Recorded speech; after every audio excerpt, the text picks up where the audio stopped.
Well, one night when I was living in Reading, I got off work, working at a restaurant, and like any other 23-year-old, I have a fifth meal and about 10:30 at night, and went over to a grocery store to go get some donuts. And I was walking in, I was passing by the cash register, and this lady was paying for her groceries, and I saw that she had hearing aids, and I thought, it's always a green light when you see crutches, people in wheelchairs, hearing aids. Just go up and ask if you pray for them. So I approached the lady, asked her, "Hey, can I pray for you really quick?" And she's like, "Oh, that would be nice." And then she starts leaving. I'm like, "No, no, no, like right now, can I pray for you?" And she's like, "Okay, why not?" And I say, "Hey, why don't you just take out your hearing aids so we can see if God does anything? We'll know, we can see a difference right away." And so she takes out her hearing aids, we begin to pray for her, and the cash register girl, the cashier lady, she's watching the whole thing, unfold. And we began to pray for her. I said, "Okay, I'm going to take a couple steps back. You just repeat after me if you could hear me." And so, she's, facing the other direction, and I'm taking steps back, like, "Hello, my name's Chad. My favorite food's pizza and donuts." And she's repeating this till I get about 25 feet away, and she realizes that she has full hearing. She actually has better hearing than the cashier has. And the cashier is like in her late, teens, early 20s. And so she starts crying because her ears opened up. She was 90% deaf in one ear, 80% deaf in the other. And the cashier lady is crying as well. And suddenly, right when that happens, I just feel this wind on the back of my neck, and I get downloaded with all these words of knowledge of what God wants to do in the grocery store. And, I didn't have this. I was just going in there hungry. I didn't have this before.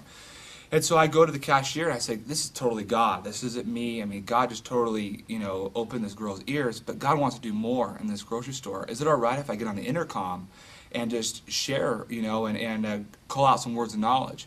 And she's all, "Yeah." So she shows me how to use it. I say, "Attention all shoppers, God is in the building." And I begin to just tell what God's doing. And I had a lady that got healed, she shared what happened to her. And so I just started calling out words of knowledge, said, "Come to checkout 10."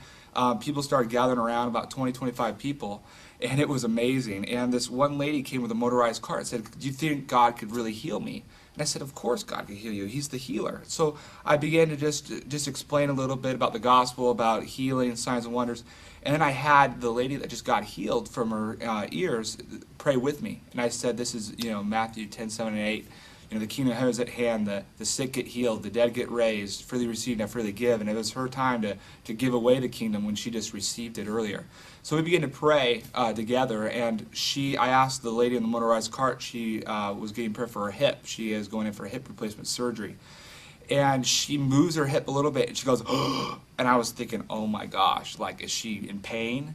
And that's what I'm thinking in my head. And I asked her, "What's going on?" And she's like, "That used to hurt before." And I said, "Okay, well, try to do something else." So she gets up. She begins to walk and then go into this little jog. She begins to scream out, "Jesus has just healed me. Jesus has just healed me." The whole place goes crazy. They all start, like, hooting and hollering. I mean, this isn't like a church. This isn't checkout aisle 10. And this guy in the back starts pushing people. And I'm thinking, this guy's coming to, like, beat me up. He has a problem with this. I don't know. So he's shaking his, like, fist at me. And he gets up to me, and I'm, like, getting ready to defend myself. And he says, my wrist, I have carpal tunnel in my wrist. I've had them for 2 years. Will you please pray for me? And I said, "Of course." And I said, "While I'm praying for you, why don't you just move it around just to see if something, shifts or changes?" He's moving around. He goes, "Oh my gosh, they're on fire. They're on fire." I'm like, "Well, that's good. Heat's a good thing." And so he's like, "Oh my gosh, there's no more pain." He starts crying, and he begins to explain to me that he plays the piano, he teaches, and he performs, and that's how he makes his money. And he's been in total pain doing this. And now they don't hurt anymore. And he was coming into the grocery store tonight saying, "Wouldn't it be great if all the pain in my wrist left today?"